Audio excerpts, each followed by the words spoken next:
Nutrición en ganadería vacuna, 3 puntos básicos de nutrición. A continuación, en este video te hablaremos de 3 puntos básicos, referentes a la nutrición del ganado vacuno.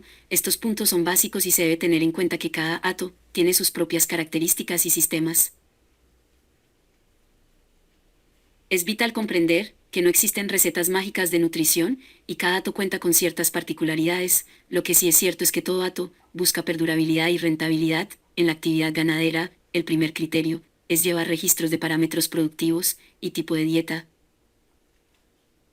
Cotejar información es vital para la toma de decisiones, partiendo de lo que no se registra, no se mide y por lo tanto no mejora. Al contar con información, se debe enfocar en la actividad de maximizar las praderas de la finca, con el fin de contar con comida para los vacunos, sin importar el sistema.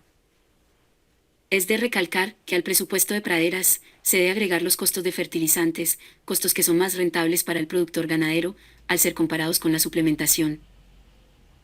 Lo siguiente que se debe establecer es que hace falta energía, no importando el sistema. Por eso es vital que se establezcan cultivos forrajeros, con la visión de ser autóctonos o depender de mercados locales o regionales, para poder comprar o conseguir productos energéticos para los vacunos. Algo que sería de gran utilidad es que los productores ganaderos a nivel país se organicen con el firme propósito de saber qué materias primas están disponibles en cada zona, cuáles sobran en regiones y que pueden ser llevadas a otras regiones, y qué materias pueden ser recicladas o ensiladas. Podemos concluir que las bases deben ser transversales para todos: hacer uso correcto de registros, hacer inversiones en praderas y tratar de la mejor medida posible buscarla. Suplementación energética en la misma finca, generalmente el recurso más utilizado para brindar energía a los vacunos es el maíz.